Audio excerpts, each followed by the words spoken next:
y'ishirahamwe STARLINK iherutse kwemererwa kuronka lisansi gukorera mu Burundi bizotanga interinete biciye ku muhora wa satelite.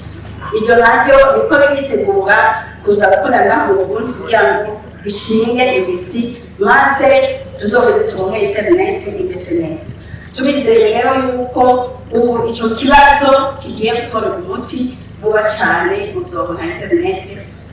Aho hari kwa 28 Ruheshi umwaka wa 2024 mu ntara y'Amakamba mu kiganiro abashikiranganje ba leta y'u Burundi bagirishije aho Leokadinda Cayisaba umushikiranganje wo kumenyesha amakuru yariko aremesha abarundi ko ikibazo c'umuvuduko wa internet kibonekeza mu Burundi kigiye gutorerwa umuti hifashishijwe umuhora wa internet wa STARLINK usanzwe wegukira umugwizatunga w'umunyamerika Elon Musk. Ayo majambo ntiyabaye amasigara cicana kuko kuva kuwa mbere igenekezo rya 2023 Nyakanga uyu mwaka internet ya STARLINK itangwa n'ishirahamwe SpaceX irashobora gukoreshwa mu Burundi. Ku munsi wa kabiri igenekezo rya 2024 Nyakanga umwaka wa 2024 niho Elon Musk yemeza ku rubuga rwiwe rwa X ko internet ya STARLINK itanguye gukoreshwa mu Burundi. Abashaka gutangura gukoresha uwo muhora bashobora kuyigura bakoresheje amakarata mpuzamakungu ya Visa, Mastercard canke American Express eka n'izindi karata zose zemewe na STARLINK.